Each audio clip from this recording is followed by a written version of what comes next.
Welcome to our channel. Before starting our story, do not forget to subscribe to our channel and turn on notifications.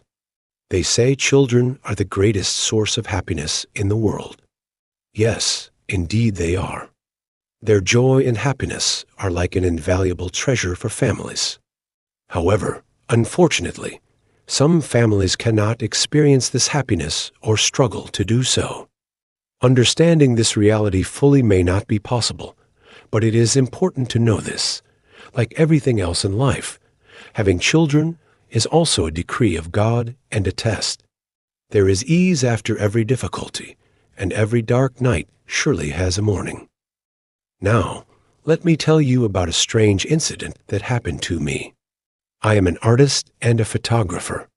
I take photos of my clients and paint them back in the best way possible. I have been doing this job for many years, having received my education in America. A year ago, upon a friend's recommendation, I came to Turkey and learned that I could earn good money here doing this job. And indeed, I did. With the help of my family, I quickly bought a suitable car and started living with my friend Mary. Mary, who is 30 years old, had gone through an unhappy marriage and got divorced a year ago. Her mother had passed away when she was young, and her father had quickly remarried. Mary had to cope with her mother's absence and deal with the pressure from her stepmother while growing up. Therefore, she hastily married the first man she encountered, but after the divorce and her father's rejection, she found herself alone. Now we get along very well, living and working together. Despite our busy work schedule, we occasionally take some time off to reward ourselves. One evening, we decided to go to a luxurious restaurant. As we were heading back home late at night, my friend suddenly checked her phone and said, "Looks like we have an order." Curiously, I asked, "What kind of order?" She replied, "There's no photo, just a phone number." "They want to talk." I questioned, "Okay, but isn't it late to go home?" Mary reassured, "The message just came in. Let's go home and talk." Agreeing, we continued on our way. About 15 minutes later, we arrived home. My friend called the number, and a few minutes later, she came back to me saying, "Ava, they want to talk to you. They said, you handle the orders, I'll work, and we can deliver together."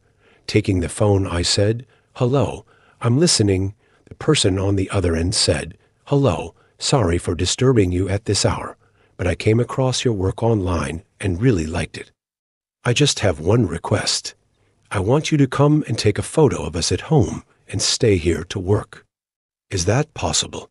When he asked this, I responded, "I'm sorry, but we can't do that. I can come and take your photo at your home, but I can't work there." The man stayed silent for a few seconds and then asked, "Mrs. Ava, are you married?" I was surprised by this question and replied, "I don't understand." He repeated, "Are you married?" I answered, "No," and added, "I'm sorry, I don't want you to misunderstand me. I have a 4-year-old son who is terminally ill. His name is Benjamin. He's my only child, and we just want to have a nice memory together.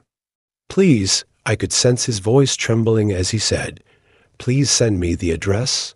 I'll leave tomorrow." The reason he asked, "Are you married?" was to find out if I had a child. The man's words had deeply touched me. Yes, I didn't have a child, but I had a heart too. I couldn't refuse such a desperate father's request. After getting the address, we packed our things and set off early. Along the way, the man's words kept echoing in my head. When we arrived at the house, we saw a beautiful 2-story house with a nice garden. We got out of the car and headed towards the garden gate. As we entered the garden, a man and a woman over 40 came to greet us. The man reached out his hand and said, "Hello, welcome. I'm Ollie, and this is my wife Emma." Emma hugged us and said, "Welcome. Ali Bey's behavior was truly warm-hearted. He invited us inside, saying, "Please come in. Don't stay at the door." We entered the house and went to the living room. The house was quite clean and tidy. Emma asked if we wanted something to drink. I thanked her and said, "No, we can start working now." However, they insisted, "No, not now. You've come a long way. Rest and freshen up first, then we'll start." I didn't want to upset them in the face of their sincerity and embarrassed demeanor. They showed us the room where we would stay. The room was quite spacious, and I could work comfortably there. I stayed in the room for a while to prepare and finish my work. It was evening. I took a bath, and when I came out, there was a knock on the door. After saying, "Come in," Emma opened the door and said, "My beautiful girls, dinner is ready. Come on in." We looked at each other. I don't know why, but I felt this house as my own. Without keeping the host waiting, we went downstairs immediately for dinner. I was delighted by the smell of the food. When we came to the table, there was an elderly man and woman sitting there. They stood up when they saw us and said, "Welcome, my child." Emma said, "These are my parents." They couldn't stay away from Benjamin, so they're staying with us. I also introduced myself. "I'm Ava. And this is my friend, Emily." After the introductions, we all sat down at the table. Only Mr. Ali was missing. Suddenly, Mr. Ali came in with his son in his arms. I gave him to his mother sitting at the table, and she sat down too. Benjamin was a very sweet child with dark brown hair and big dark eyes, but unfortunately, he looked very weak and exhausted. He kept leaning his head against his mother's chest and closing his eyes. I still didn't know what his illness was, and I didn't dare to ask. While eating, suddenly Benjamin started to make strange movements. Before his mother could say, "Are you okay, sweetheart?" Benjamin started to choke. As he began to choke, everyone got up. We also panicked and stood up. Benjamin's face started turning purple. His parents were worsening his condition by handing the child over to his mother's lap. Unable to bear it any longer, I took him from his mother's lap and hugged him from behind, pressing on his stomach to try to dislodge whatever was stuck in his throat, but I failed. Pushing everything on the table aside with my hands, I laid the child on the table and tried to remove the object stuck in his throat by inserting my finger into his mouth. There was a large object in the child's throat, and as I struggled to remove it, Benjamin stared at me and bit my finger forcefully. My finger almost came off, but I couldn't pull it back. If I didn't remove the thing from his throat, the child could die. Finally, I managed to remove the object from his throat, but I had to fight back the urge to vomit, because what came out of the child's mouth was a mouse head. Mrs. Emma immediately took it from my hand with a napkin, and the child regained consciousness with a deep breath. When I saw that he was okay, I immediately went to the bathroom to wash my hands. Benjamin's teeth marks had deepened on my fingers. If he had bitten harder, his teeth would have gone down to the bone. I couldn't shake off the look in the child's eyes. Those eyes carried not a helpless but a threatening expression. Perhaps this situation was related to the child's illness, and maybe it was more serious than I thought. After washing my hands, I returned to the living room. "Mrs. Emma, I'm sorry," I said. "What for?" "There's nothing to apologize for." "Is Benjamin okay?" She said, "Yes, his father took him to his room." "We're very embarrassed, also to you," I said. "Please don't say that. We're glad we noticed, but please be a bit more careful," I said. The woman said, "It's the child. He broke his toy and put it in his mouth." I asked, "A toy?" "Yes, a toy," she said. Without further questioning, I said, "Okay, get well soon. Let's go to our room. We'll start work early tomorrow, and we went to our room. When Emily said, "Ava, I'm scared. What if the child dies while we're here? What if we're responsible?" I replied, "Nonsense. Why would he die? God forbid. Let's wake up early tomorrow, finish this photo job, and then leave here quickly." While we were talking, there was a knock on our door. When I opened the door, we met Mr. Ollie and Mrs. Emma. "Please come in," I said. In a low voice, Mrs. Emma said, "We have a small request from you. Please lock the door while you sleep and keep your curtains closed. Don't react to any sound you hear outside or inside the house," she said.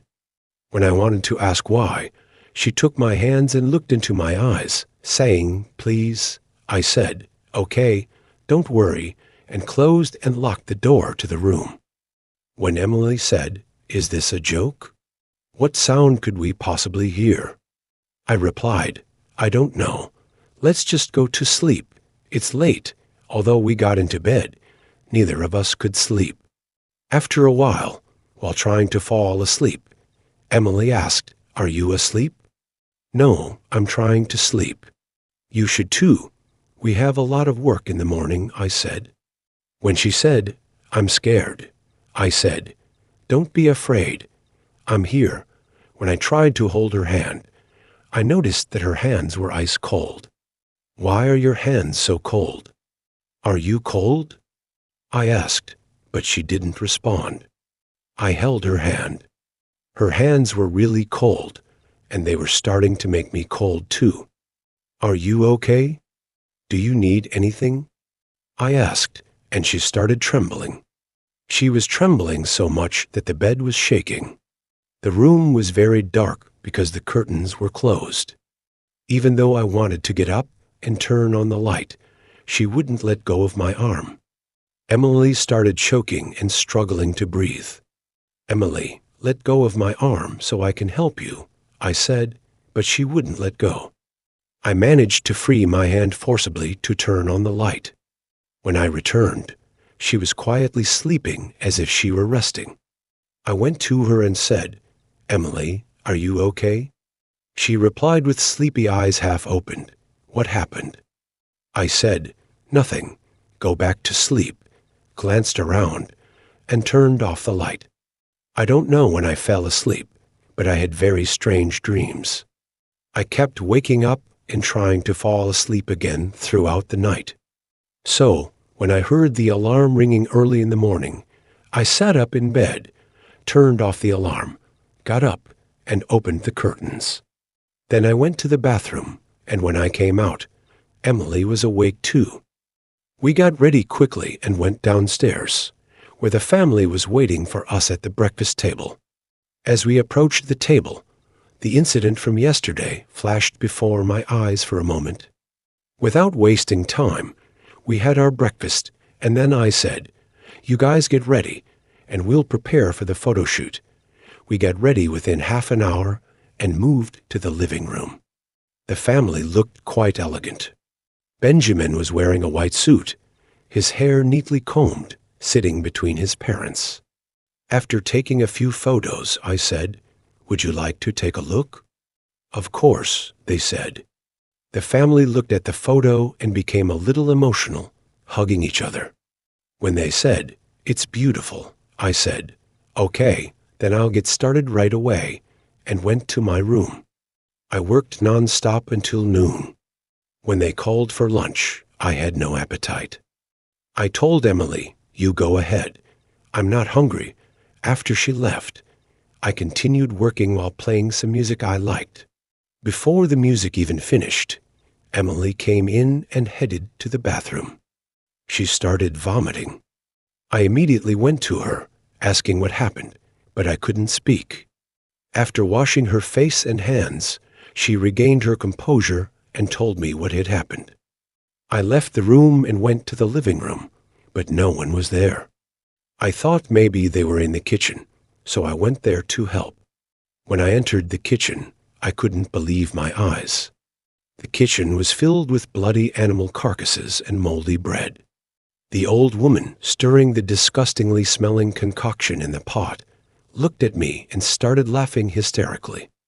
As I tried to run away, my eyes fell on the food. The table, which was filled with delicious meals last night, was now filled with disgusting-looking dishes containing animal offal. The feverish child was standing on the table, happily eating the filthy food, when his stomach churned again, and he rushed to the bathroom to vomit once more. There was something strange in this house, but what we experienced was far from normal. I left the room and went downstairs, checking the surroundings as I descended the stairs. I first headed to the dining table. Everything seemed perfectly normal there. Then I went to the kitchen and checked around. Everything was clean and tidy. When I approached the pot boiling on the stove and lifted the lid, I saw a delicious-smelling meal and closed it back. When I turned around, 8 was standing at the kitchen door, silently watching me. As I approached him and said, "Hello, Benjamin. How are you?" He replied, "I'm fine." I leaned in slightly, making eye contact with her. "Why did you come here?" she asked. I replied, "I'm here to take your photo and then draw your picture. In fact, I've already started drawing. Would you like to see?" She nodded her head in agreement. "All right then, let's go to my room," I said, feeling a strange sensation as I held her hand. The thought of her dying wouldn't leave my mind. So, if I could do something to make her happy, it would be a blessing. We reached the front of my room and went inside. Emily was still with me, and when she saw the drawing of Benjamin, she burst out laughing. Seeing her like that made me laugh too. "What's so funny?" I asked. "But this drawing is really bad," she said, still laughing. I told her it wasn't finished yet and would be done by tomorrow. "Okay, but I want to draw too," I said, handing her some paint and a blank sheet of paper. "I'm coming with you," I said, and went to the bathroom where Emily was. She was still feeling sick and needed rest. I said, "Okay, honey, you lie down and rest. I'll work. If you're not better by tomorrow, we'll go to the hospital together." When I came out of the bathroom, Benjamin was gone, and there were black paint stains on the floor. However, I had given him different colors to use. I cleaned up the spilled paint and continued working. As I worked, I felt a weight, a fatigue on my shoulders. When I looked outside, the sun was setting. At that moment, Emily had woken up too. I said to her, "Let's go outside and get some fresh air." When we went downstairs, no one was there, so we went out to the garden. The weather was beautiful, and we could watch the sunset from where we were. "Did you hear it too?" I asked. "No, I didn't hear anything, but I'm very hungry." "Let's go eat something," she said. Even though I agreed, my mind was still on the scream I heard earlier. We entered the house through the kitchen door and called out to Mrs. Emma, but no one responded. We grabbed some snacks to tide us over until dinner, then went back to the room. My eyes caught fire in her room. The door was open, and I could hear noises coming from inside. Maybe she wanted to show me the picture she drew, so I approached the door and peeked inside. It was empty, but the drawing she made was on the bed. As I reached for the drawing, I started hearing a bunch of mixed, incomprehensible noises. My vision blurred, and I felt dizzy. Trying not to fall, I grasped the edge of the bed when someone caught me. As I lifted my head, I saw that it was Mr. Ali. "Are you okay?" he asked, linking his arm with mine, trying to support me. "I'm fine too," I said. "Emily, are you okay?" "You almost fainted suddenly." "Thank God Ali came. Otherwise, I would have fallen," he said. We went to the room, and I lay down for a while. The voices in my head still wouldn't stop, but I knew Emily was in the room. "Emily, "Could you massage my neck a bit?" I asked. She came over shortly and began rubbing my neck. However, it started to hurt more and more. Even though I told her to stop, she wouldn't. My attempts to block her were unsuccessful. I knew this was some sort of nightmare because I had experienced something like this as a child. My mother used to warn me to stay calm, saying it would pass if I prayed and stayed calm. I started to stay calm and pray. Meanwhile, I began to feel hands on my back and legs in addition to my neck. It was really painful, and as I tried to stay calm, it only got worse. Emily took a breath, and I tried my best to push them off of me. When I managed to throw them off and stood up, I couldn't believe my eyes. I was naked, and my body was covered in blood. There were horrifying creatures in the room, almost touching the ceiling. They were reaching out to grab me.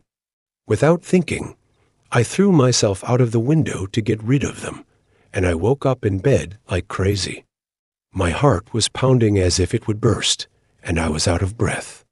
When I opened my eyes, it was already evening, and darkness had fallen.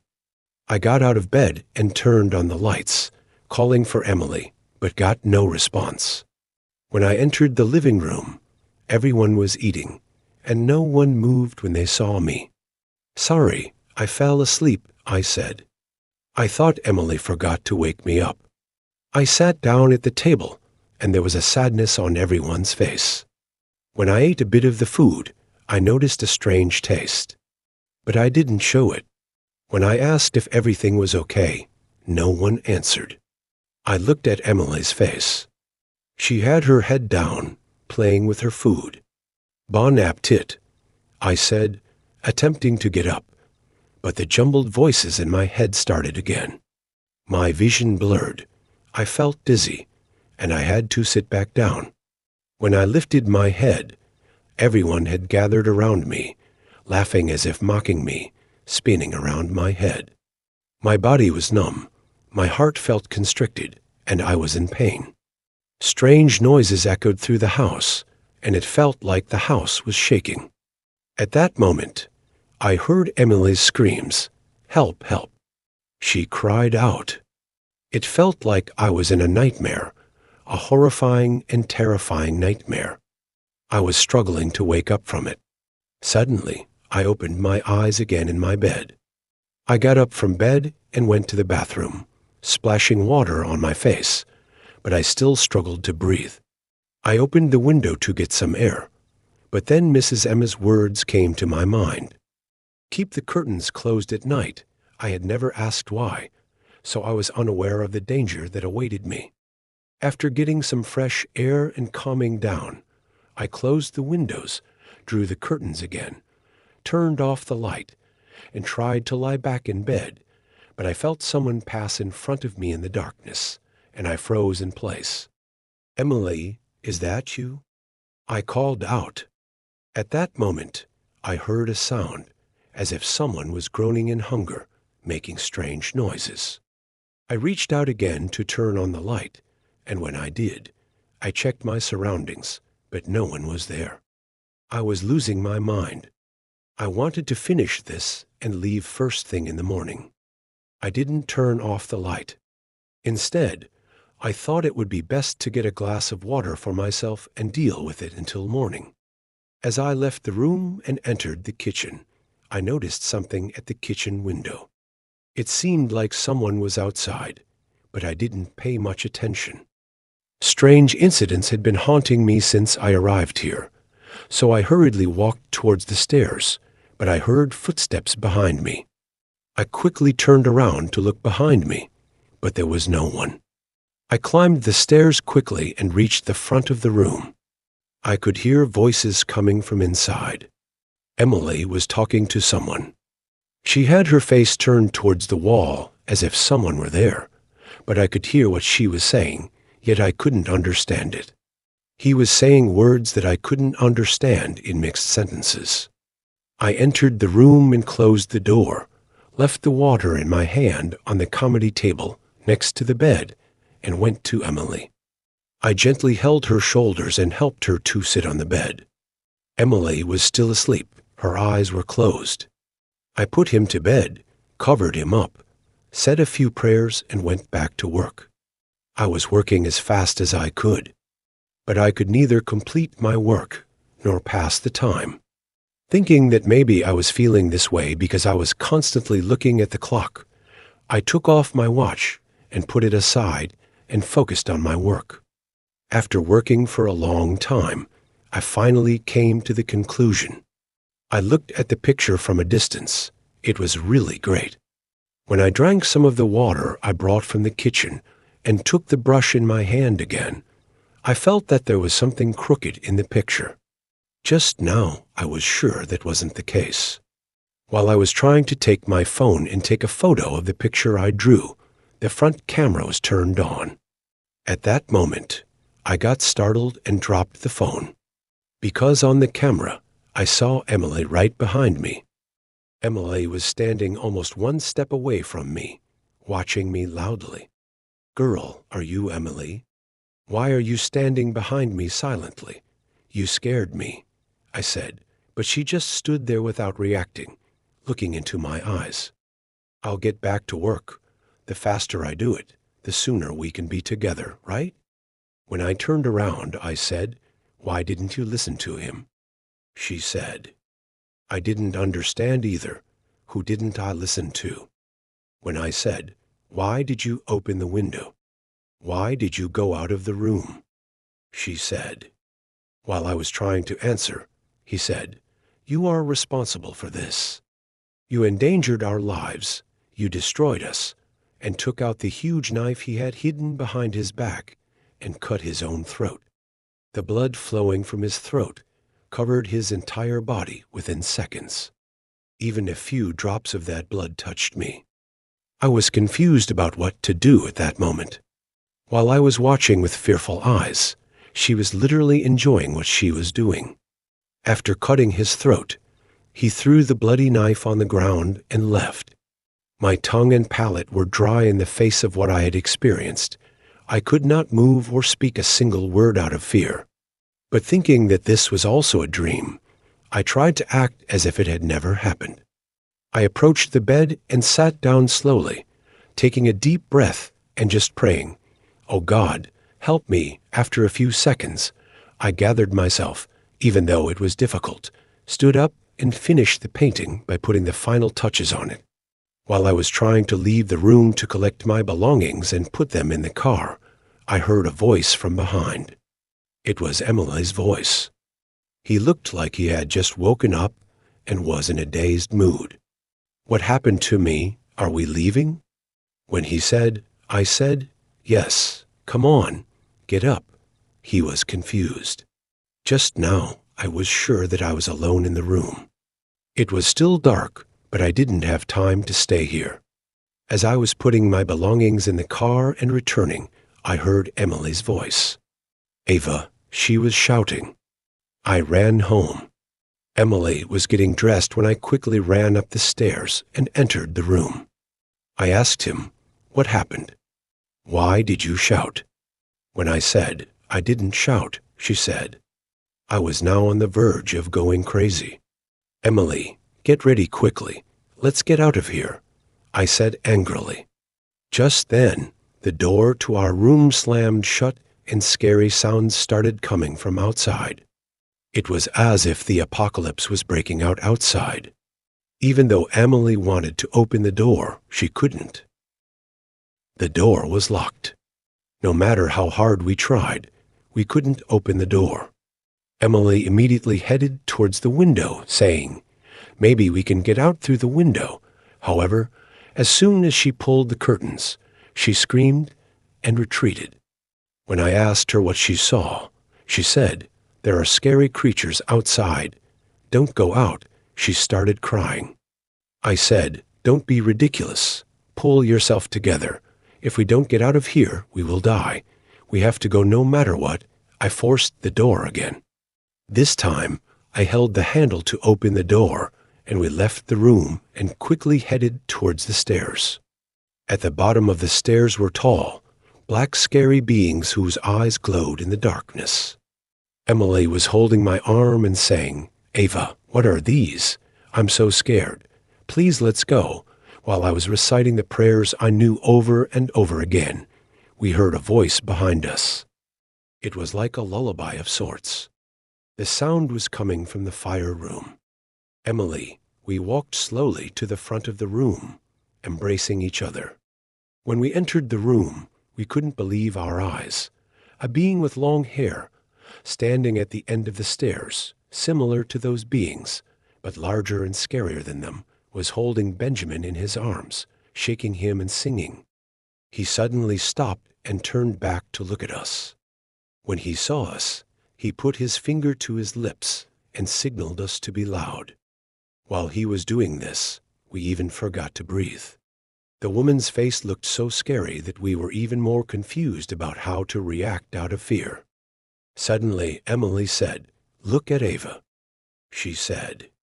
When I looked where he was pointing, those beings were now closer to us. They were only a meter away from us. We were cornered. Was it our place to go? We had no choice but to pray. That weight disappeared for a moment.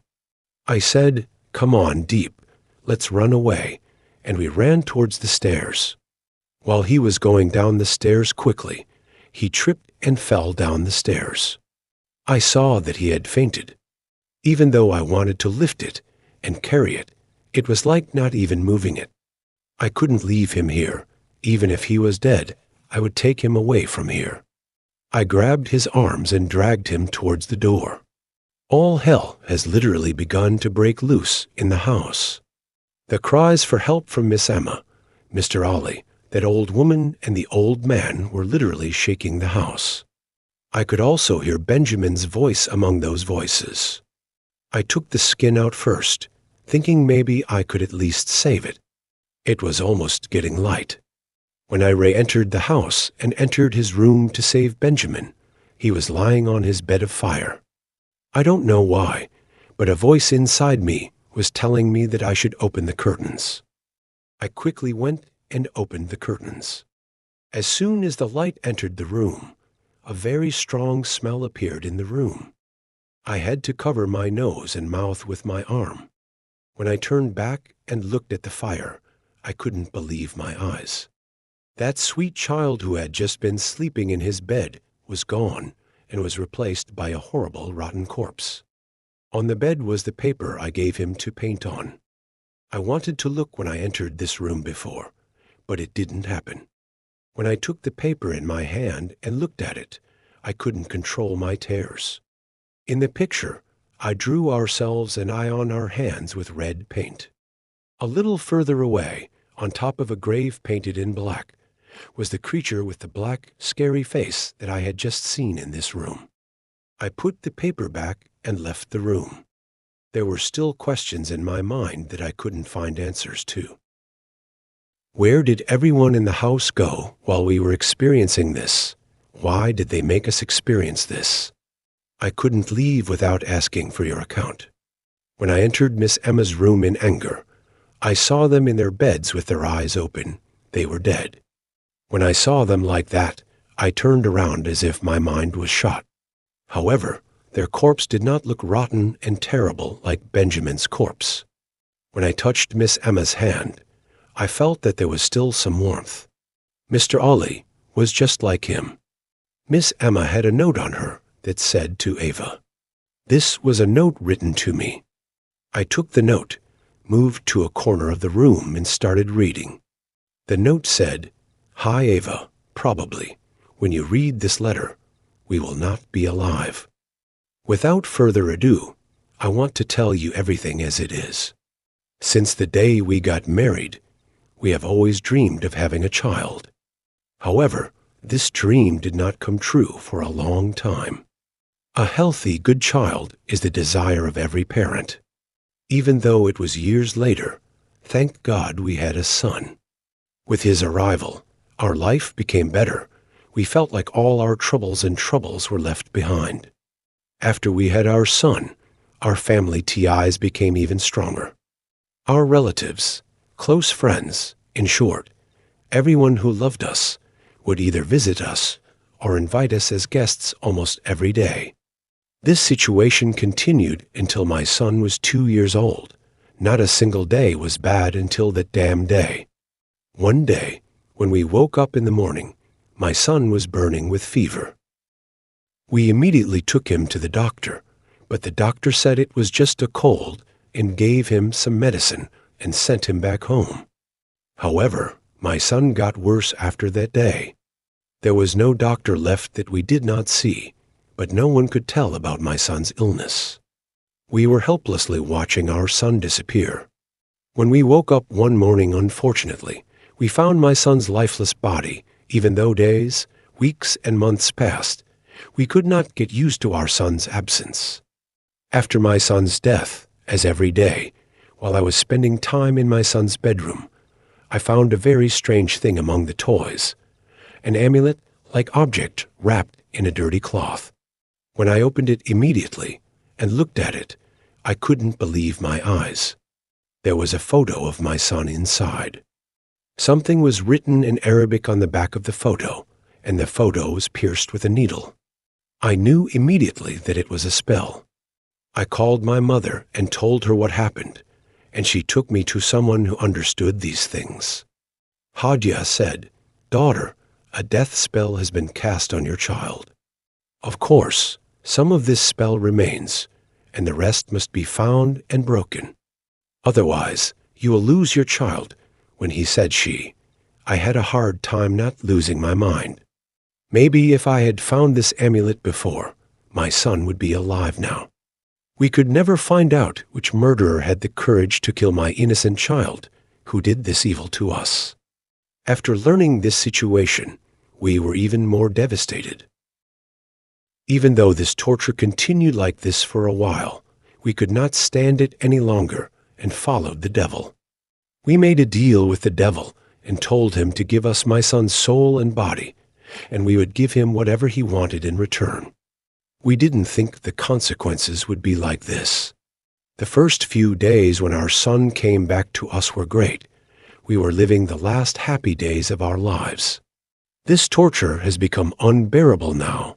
It didn't happen in this world, but maybe we will be reunited with our son in the afterlife. When we saw you on the internet, we wanted to leave an eternal memory of all of us in this house. What I'm telling you may seem like a lot, but these are the facts. It may not be a reward for the difficulties you went through and the work you did for us. But I left some money for you in the drawer next to my bed. It said, "Please take it. Forgive me." My hands were shaking. I couldn't control myself and burst into tears. I didn't know what to think or feel. Even though it was difficult, I stood up and came to the front of the drawer. When I opened the drawer, I saw an envelope. I took the envelope and looked inside. There was 5 times the price I said for the drawing inside, so I put the letter in that envelope and closed the drawer again. I closed their eyes and covered their faces and left the room. When I went to that old man and woman's room, they were lying lifeless on the bed in the same way. Of course, I can rewrite the same text meaningfully. It was truly painful. It was up to me to fulfill the family's last wish. I left the room I was staying in, took the picture I drew, and hung it in the corner of the living room. In the picture, the family looked very happy and peaceful. As I was leaving the house, I turned and looked at the picture hanging on the wall for the last time. Everything looked normal. Only the black shadow standing behind the family caught my attention. I had drawn it, and I walked away from that house in deep thought. On the way, I called the police and briefly explained what happened. They will understand everything when they read that letter anyway. We couldn't get over the impact of this incident for a long time. He should not test anyone with the pain of losing a child or divert him from the right path. That's the story, friends. Thank you for listening. I love you very much. If you are not yet subscribed to my channel, you can be informed about new videos by turning on notifications. See you in new videos. Goodbye.